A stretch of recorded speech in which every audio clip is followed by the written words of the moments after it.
So go forth. Well, 40 Days for Life is a localized community effort encouraging Christians to pray and fast for an end to abortion using peaceful prayer vigils, prayer and fasting, and community outreach to help end abortion. We help Christians end abortion where they live.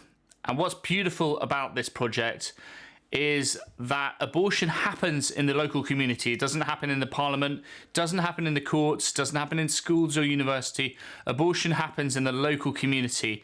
And when those that live in the local community respond to the crisis of abortion, that's when we're going to see changes and beautiful things happen. And these are the beautiful things that we've seen in the United Kingdom. We've seen a reduction in the abortion rate. We've seen lives saved from abortion. We've seen abortion centres close. We've seen men and women go into proven post-abortion healing programs. We've seen the churches to come together in a historic display of unity.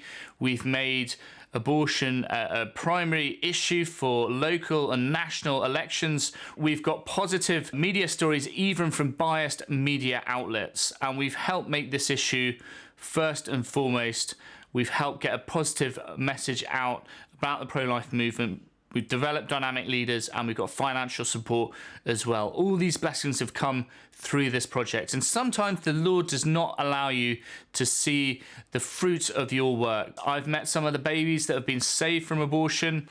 I've seen the beautiful fruits of this pro-life work. So wherever you live right now, whichever community you're in, pray and discern whether God is leading you to be a leader where you live. And maybe when abortion comes to an end, this work is very much like having a pickaxe against a frozen lake, hacking away again and again. You don't see any change whatsoever. But over time, a few cracks start to appear in the frozen lake after hitting it with your pickaxe. And all of a sudden, there's a dramatic change as the entire ice precipice collapses on the frozen lake. And when there is a massive breakthrough, we are going to see remarkable changes. These are the blessings, the fruit of this work. We want to see not only lives saved, hearts changed, abortion centres closed. We want to see the entire society free of abortion. We want to live in a country that values every unborn life, and we want to see the rights of every single unborn child protected.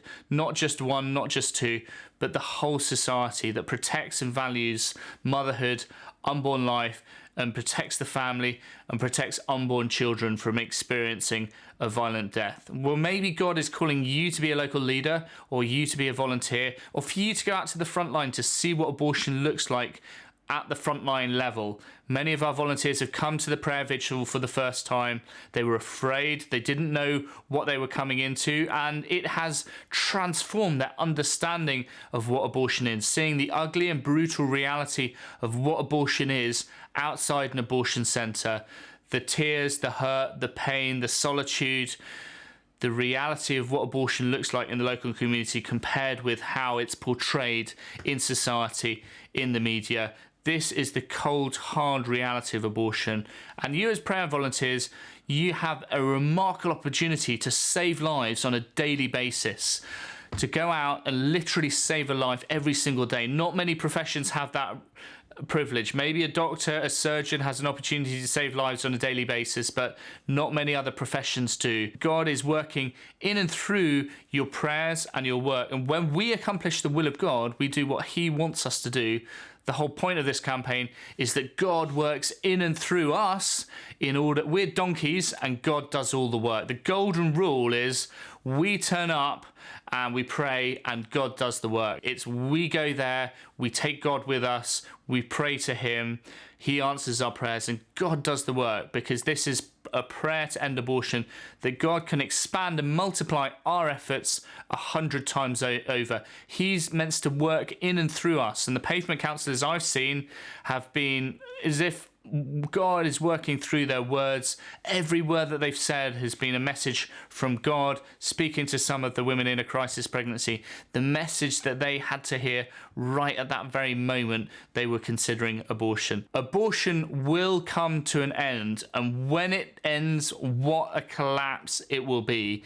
What a change in society we're going to witness. And I believe that day is coming. That is what we're working towards. Let's continue to humble ourselves to accomplish the will of God and to respond to his calling to end abortion where we live.